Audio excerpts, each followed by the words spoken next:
शाश्वती नगर नाम के एक छोटे से गांव में अमरसेन नाम का एक जमींदार रहता था। अमरसेन बहुत ही होशियार होने के साथ साथ बहुत ही नेक दिल इंसान भी था। धन दौलत की उसे कोई कमी ना थी। अमरसेन के 4 पुत्र थे। चारों पुत्रों का विवाह हो चुका था और चारों पुत्र अपना अपना जीवन निर्वाह कर रहे थे। समय बीतने के साथ साथ अमरसेन वृद्ध होता जा रहा था। इसी वर्ष उसकी पत्नी का स्वर्गवास भी हो गया। तब जमींदार ने सोचा कि अब तक मैंने जो धन और संपत्ति इकट्ठी की है उसका उत्तराधिकारी किसको बनाऊं। चारों बेटे तो अपना अपना कमा खा रहे हैं, परंतु मेरे बाद मेरी जमींदारी को कौन आगे बढ़ाएगा? मेरा कौन सा बेटा सबसे योग्य है?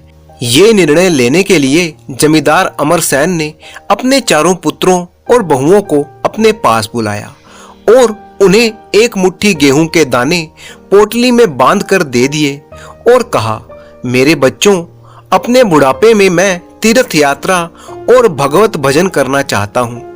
इसीलिए मैं आज से तीर्थ यात्रा पर रवाना हो रहा हूँ। मुझे वापस लौटने में कम से कम 2 वर्ष लग जाएंगे। जब मैं लौटूंगा तब जो भी इन गेहूं के दानों को सही हिफाजत करके मुझे लौटाएगा, तिजोरी की चाबियां और संपत्ति उसे ही मिलेगी। इतना कहकर अगली सुबह ही अमरसेन तीर्थ यात्रा पर निकल गया। जमींदार के जाने के बाद सब बेटे अपने अपने कामों में लग गए।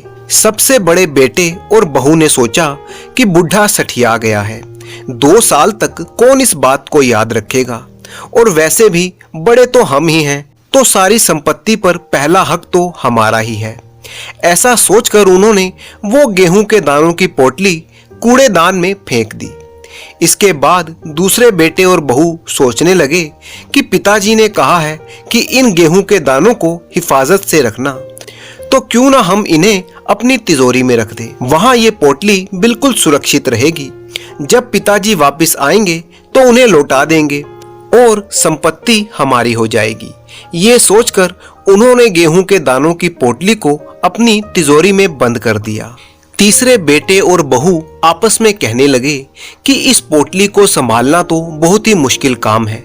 यदि हम इन्हें खा लें तो शायद पिताजी को सही लगे और लौटने के बाद हमें आशीर्वाद देते हुए कहें कि तुम्हारा मंगल इसी में छुपा था, क्योंकि खाने की चीज की सही जगह तो पेट ही है।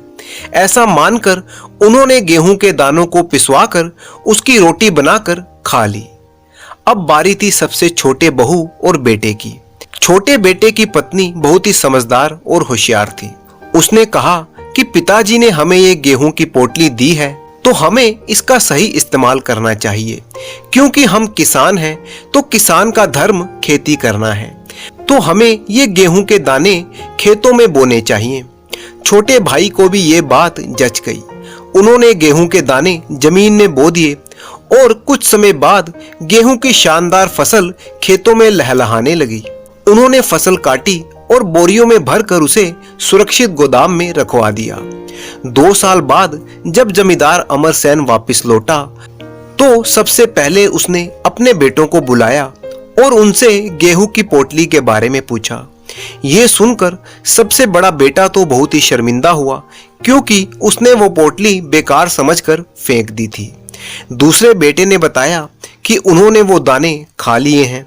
तीसरा बेटा खुश था, क्योंकि उसने वो पोटली तिजोरी में संभाल कर रखी थी। वो तुरंत गेहूं के दानों की पोटली को उठाकर ले आया, परंतु ये क्या, पोटली खोली तो सारे दाने सड़ चुके थे। वो अब खराब हो चुके थे।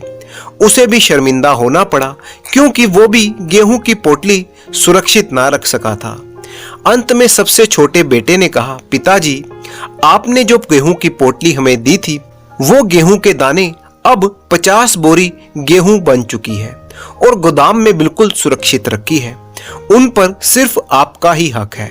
ये कहते हुए उन्होंने सारी बात अपने पिता को बताई कि किस तरह से उन्होंने उन गेहूं के दानों को खेतों में बीजकर कड़ी मेहनत करके 50 बोरी गेहूं की फसल प्राप्त की।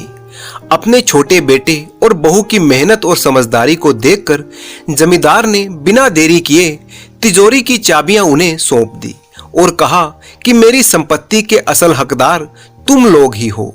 छोटे भाई ने बहुत ही खुशी से जिम्मेदारी स्वीकार कर ली और कहा, परंतु पिताजी, मैं चाहता हूं कि मेरे तीनों भाई भी इस जिम्मेदारी को उठाने में मेरी सहायता करें। जमींदार समझ गया कि उसका छोटा बेटा उम्र में सबसे छोटा है, परंतु उसका दिल बहुत बड़ा है। उसने अपने बेटे को गले से लगा लिया और कहा, मुझे तुम पर पूरा भरोसा है बेटा, तुम जो भी करोगे सही करोगे। इसके बाद चारों भाई मिलकर अपने पिता की जमींदारी के काम को आगे बढ़ाने लगे। जमींदार अमर सेन अब निश्चिंत थे कि उनकी मेहनत और योग्यता से कमाई हुई विरासत सुरक्षित हाथों में थी।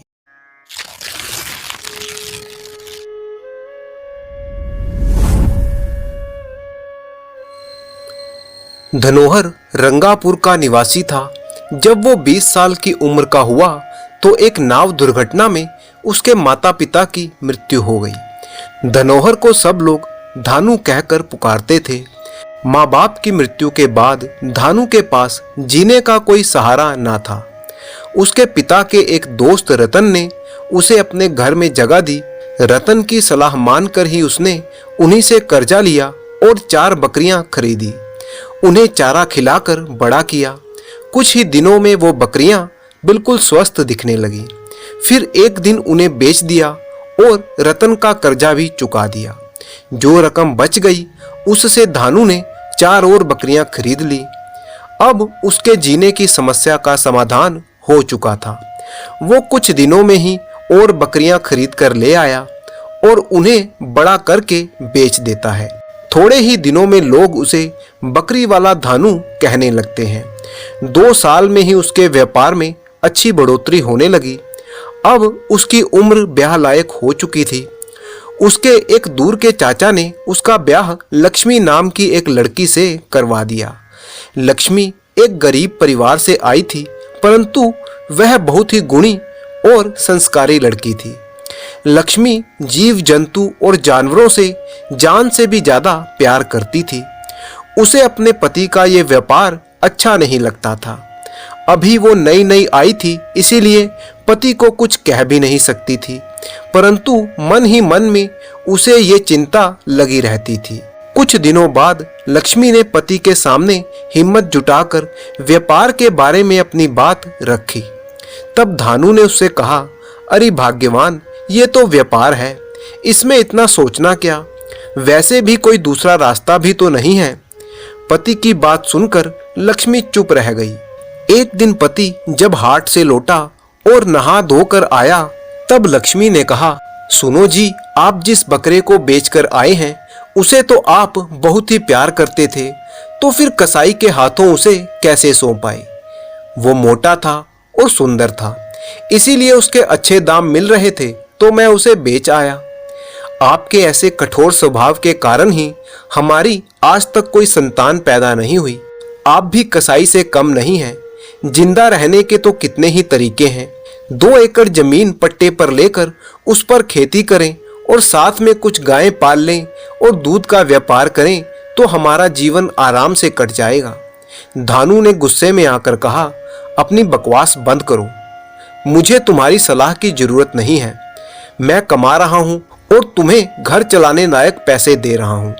आगे से मुझे ऐसी भद्दी सलाह मत दिया करो। तुम तो बस घर में ही बैठकर राज कर रही हो। बाहर जाकर देखो पैसा कमाना कितना मुश्किल है। और इस तरह धानु नाराज होकर सोने के लिए चला गया। अगले दिन सवेरे उठकर धानु ने अपनी पत्नी से कहा, गंगापुर के भूस्वामी के बेटे का मुंडन है। उन्होंने खबर भेजी है कि उन्हें बलि देने के लिए एक बकरी चाहिए। तड़के ही बलि चढ़ा दी जाएगी, इसीलिए मुझे रात के समय ही वहां पहुंचना है। इसके लिए हमें मोटी रकम भी मिलेगी। तुम जिस बकरी को बड़े ही प्यार से पाल रही हो वही इस काम के लिए सही है। शाम को मैं उसे अपने साथ ले जाऊंगा। ये सुनते ही लक्ष्मी का मन तड़प उठा, क्योंकि उस बकरी की एक आंख नहीं थी और लक्ष्मी उसे अपनी संतान की तरह पाल रही थी। अब पति उसे बेचने पर तुल गया। लक्ष्मी ने उसे बेचने से मना किया। वो धानु के आगे गिड़गिड़ाने लगी, परंतु धानु ने उसकी परवाह नहीं की और साफ साफ कह दिया, तुम चाहो तो कोई और बकरी पाल लो, लेकिन इस बकरी को तो मैं आज शाम को ही लेकर जाऊंगा। उसी शाम को धानु बकरी को लेकर गंगापुर के लिए रवाना हो गया। इससे पहले वो अंधेरी रात में 2-3 बार ही गया था। साधारणतः वो सुबह के समय ही निकलता था। उसी दिन अचानक बिजली कड़कने लगी और बादल घिर आए। अंधेरा घनघोर छाने लगा। जल्दी पहुंचने के लिए धानु ने सीधा रास्ता छोड़कर छोटे रास्ते को पकड़ लिया। इस तरह वो तेज कदमों के साथ चलने लगा। आगे रास्ते में पगडंडी के पास एक खुला कुआं था जिसकी मुंडेर नहीं थी। जल्दी पहुंचने के चक्कर में धानु उस कुएं के बारे में भूल गया, जिसका नतीजा ये निकला कि वो चलते चलते कुएं में गिर गया। कुएं के अंदर बहुत ही घनघोर अंधेरा था और उसे डर लगने लगा। वह जोर जोर से चिल्लाने लगा। कुआं बहुत ही गहरा था, इसीलिए किसी को उसकी आवाज सुनाई नहीं दी। धानु के साथ आई बकरी बहुत ही दीनता के साथ कुएं के चारों ओर घूमने लगी। बकरी कुएं में अपने मालिक को देखते हुए उसके लिए चिल्लाने लगी और परेशान होने लगी। बकरी को देखकर धानु अपने आप को कोसने लगा। वो रात भर कुएं की दीवार पकड़कर वहीं लटका रहा। सुबह भी बकरी चिल्लाती रही और इधर उधर भागती रही। आखिरकार 2-3 आदमी वहां से गुजरे तो बकरी की आवाज सुनकर उधर आ गए। जब कुएं के पास पहुंचे तो वो समझ गए कि जरूर कुएं में कोई गिर गया है। फिर सबने मिलकर धानु को बाहर निकाला। बाहर आते ही धानु ने बकरी को गले लगा लिया। उसकी आंखों में आंसू उमड़ पड़े। उसने सोचा कि बकरी चाहती तो इसी हालत में उसे छोड़कर वहां से जा सकती थी, परंतु उसने ऐसा नहीं किया, बल्कि बकरी ने वहीं रहकर उसे बचाने की पूरी कोशिश की और आखिरकार उसे बचा ही लिया। ये सोच सोचकर धानु की आंखों से एहसान के आंसू बहने लगे। उसने बचाने वाले आदमियों का शुक्रिया अदा किया और बकरी की पीठ सहलाते हुए घर की तरफ चल पड़ा। बकरी और पति को एक साथ देखकर पत्नी चकित रह गई। तब धानु ने कहा कि हम बकरियों को बेचने का व्यापार बंद कर देंगे और जो थोड़ी बहुत बकरियां बची हैं उन्हें हम खुद ही पाल लेंगे, और तुम्हारे कहे के मुताबिक पट्टे पर खेत लेकर मैं खेती का काम शुरू करूंगा और साथ में दूध का व्यापार भी करूंगा, और इस बकरी को तो हम अपनी संतान की तरह पालेंगे। ये कहते हुए धानु ने बकरी को अपने हाथों में उठा लिया। लक्ष्मी ये सुनकर बहुत ही खुश हुई, क्योंकि वो भी तो यही चाहती थी, परंतु वो जानना चाहती थी कि पति का हृदय परिवर्तन आखिर कैसे हुआ। तब धानु ने उसे रात की सारी घटना विस्तार पूर्वक बता दी। इसके बाद धानु ने बकरियों का व्यापार बंद कर दिया और खेती से अपना जीवन यापन करने लगा। कुछ ही दिनों में उनके घर एक संतान पैदा हुई और अब वो पूरा परिवार एक खुशहाल जीवन व्यतीत करने लगा।